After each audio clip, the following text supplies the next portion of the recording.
A tiny slit in the name of a window in the prison cell, so that the prisoners cannot guess the location of the prison. Furniture made out of concrete, and a 15-minute phone call once a month. The prison cell where the famous drug kingpin El Chapo Guzman is kept is nothing but a nightmare. But that's not all. From the specific security measures for Guzman to the other prisoners kept there, nothing is simple about the world's most secure prison, and we're here to tell you all about it. So without further ado, let's get started. History of El Chapo Guzman. Who is El Chapo Guzman, and why is such high-profile security required for him? What did the guy even do? Well, for anyone who was alive through the 80s and 90s, the name of Joaquin El Chapo Guzman needs no introduction. With a net worth of $1 billion and his cartel's revenue being $3 billion at the height of his career, the Colombian drug lord is one of the biggest crime bosses in the history of the world.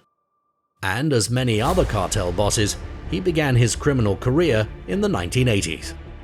Just like how kids go to school for their early education, El Chapo Guzman started his criminal life as a member of the Guadalajara drug cartel, headed by Miguel Angel Felix Gallardo. There he earned the praise and recognition of bigger criminals and drug lords by introducing new ways of smuggling drugs. Catapulting drugs over the border, smuggling them through air-conditioned tunnels under the broken and crime-ridden roads of Mexico, and using chili pepper cans as a disguise. El Chapo was the brilliant mind behind one of the most famous and destructive smuggling techniques. But was suggesting new ways to smuggle drugs the only skill he used to climb his way to the top? No. It was his smart communication and opportunistic personality. From ruthlessly murdering a mole in his cartel to bribing entire jail management systems, Chapo did whatever it took to get to the top. In fact, he managed his drug business the best when he was inside the walls of the prison. In a place where the majority of the people lose hope in life, get depressed, and spend time being unnecessarily aggressive, Guzman was busy making bucks. But it's not like he was a fan of staying in prison, so he fled multiple times. Successfully. In 2015, Guzman escaped custody, fleeing the maximum security Altiplano prison near Toluca, through a shaft beneath the shower in his cell to a more than 1 mile long tunnel that led to a house on a construction site. So yes, keeping such a huge criminal with insane resources and contacts is, as we said earlier, one hell of a responsibility. And to execute that responsibility, the feds chose ADX for Guzman. Haven't heard of it? Well, ADX is a hell of its own. You can have a decent idea from the company Guzman has in the prison. Fellow prisoners. You can imagine how high security this prison is, considering the fact that its prisoners are ex-Harvard professors with a specialization in the bombing. That's right folks, we're talking about the Unabomber. You might be familiar with the name Ted Kaczynski. The ex-Harvard professor has a long history of terrorizing people and sending them bombs via mail. After successfully mailing 16 bombs and killing 3 people, Kaczynski was arrested by the authorities. A smart criminal is dangerous, but a smart and educated criminal is a literal nightmare come true.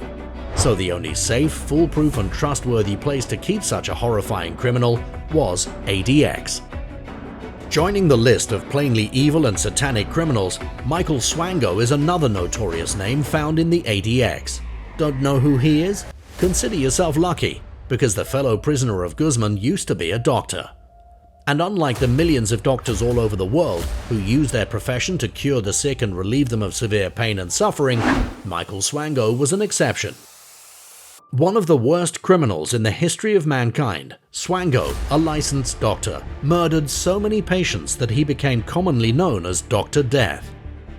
Injecting poison into the veins of sick and rich patients, Swango was responsible for more than 60 deaths. And the perfect place to keep such insane and dangerous criminals is ADX. Why? Let's talk about the little hellhole itself now. Enough talking about the fellow inmates of El Chapo Guzman, let's discuss the structure, rules, security, and routine of ADX. The prison. Situated on the outskirts of Colorado, ADX is one of the highest security places to keep someone imprisoned. Knowing the nature, smartness, and experience of these cold-blooded murderers, serial killers, terrorists, bombers, and drug lords, every corner of this prison house is made foolproof, even if it requires taking away the sheer imagination of the prisoners. With a total capacity of 490 prisoners at once, this impenetrable and high-security facility has never been full to its maximum capacity. Even today, the number of prisoners kept at ADX is just 343. If you think of the number 343, it doesn't seem a lot, but if you look at the faces, histories, and criminal records behind the same number 343, you'd be terrified. And one of the 343 prisoners kept at ADX, El Chapo Guzman, is just another face for some, but a nightmare to many. So what management have the feds done to keep this nightmare confined? Knowing Guzman running his drug cartel from inside the jail isn't that big of a deal. He's done that multiple times, and the jail management was a part of his cartel and regularly received awards for their services to the Colombian drug lord. Well, for that, the ADX is divided into 6 different security levels, each one of them depending on the severity of the crime and the criminal. The 6 levels are the general population, the Special Housing Unit, the Special Security Unit, also known as the H Unit, the Control Unit, the Intermediate or Transitional Units, and the last but not least, Range 13. The one mentioned at the start, the General Population Unit, has the least amount of restrictions, and even though their living situation might seem severely depressing to you, it's the most freeing and relaxing as compared to that of the prisoners living in the other units. Staying inside the plain grey and depressing 4 walls and having minimum human interaction might inflict irreversible damage to them, but hey, they get 1 hour for recreation. And no, their recreation is depressing as well. After witnessing and enjoying bloodshed for most of their lives, these cold-blooded criminals are exposed to an extremely particular kind of literature. Nothing related to politics or even the current decade. In fact, if they've been on their best behavior, then they get a black and white era TV as a prize. So while that might seem depressing and not good enough to you, it's the best thing any prisoner in the ADX can wish for. But if they weren't behaving nicely and caused a fuss more than a few times, they're allowed to spend the only hour they get for recreation inside a pit.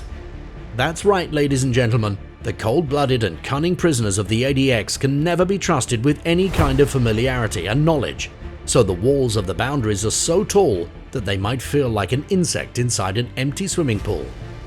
These walls prevent them from guessing or finding out about the location and surroundings of the ADX.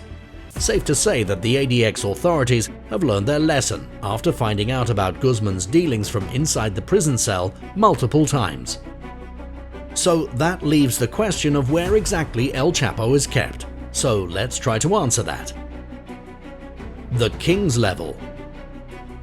Now, seeing as over 80% of people in the prison are situated there, it would be fair to assume that El Chapo would be in the General Population Unit. But is he there? Nope. As compared to this one, the H Unit might be more secure, as it has much more security and is specified for people that have been active and lethal members of terrorist organizations. And how might the H Unit be a nightmare? Well, during the daytime, the H Unit cells have a singular slit in the middle of their cell wall. It's aimed directly toward the sky, so that the prisoners cannot guess the location of the ADX and the air and light can enter through it. As if that wasn't terrifying enough, allow us to tell you that the dangerous criminals in the H Unit don't have access to the shower either. Escorted by the guards, they're made to stand in front of hoses where they're washed collectively, like a bunch of cars at a car wash. But no, even the H Unit isn't safe enough to keep the Colombian drug lord in it. El Chapo Guzman has made it into the common folklore of his native country. Do you really think such a ruthless, cunning and murderous drug lord won't be kept at the highest security level? That's right everyone, Guzman is kept in Range 13 with the other criminals, but a lot of people haven't seen the insides of Range 13. Before Guzman, only 2 people were kept in that section of ADX, Thomas Silverstein and Ramzi Yusuf. Both have carved their name in the history of the worst American criminals. You can take a decent idea by considering the fact that Ramzi Youssef was involved in the 1993 bombing of the World Trade Center. But how is Range 13 of the ADX better than the previous high-security facilities that Guzman lived in? With his history of escaping from prison again and again, the authorities better have a good plan, and luckily enough, they do. The security plan. After spending his time in a high-security Mexican prison and living there like a king and managing his drug cartel from inside the prison, when the American government caught wind of his little party going on inside the cell, they decided to do things differently. Next stop for Guzman? His first American prison.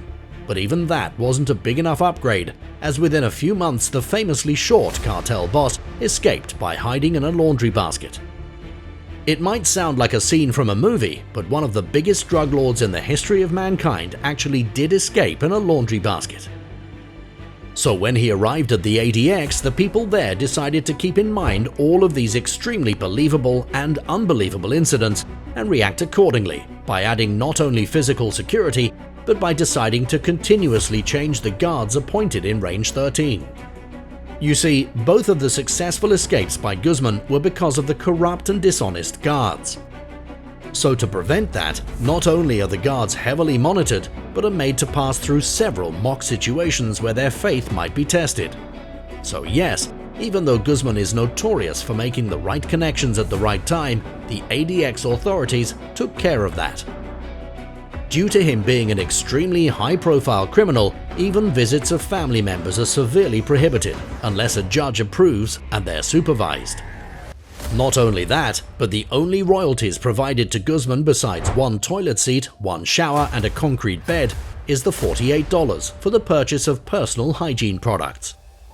And if all else fails and Guzman tries to pull off his famous tunnel escape, at the ADX, even that is taken care of, because aside from being owned by the federal government, there is CCTV surveillance in every single inch of the prison space, as well as for miles outside the facility. And then, in spite of all that, if El Chapo manages to escape, the fact that the facility is located in a US Army base will be sure to prevent him from going too far. So for someone trapped in a prison surrounded by giant rocks and armed forces, with no sight or connection to the external world, Guzman doesn't have a lot of chances to escape.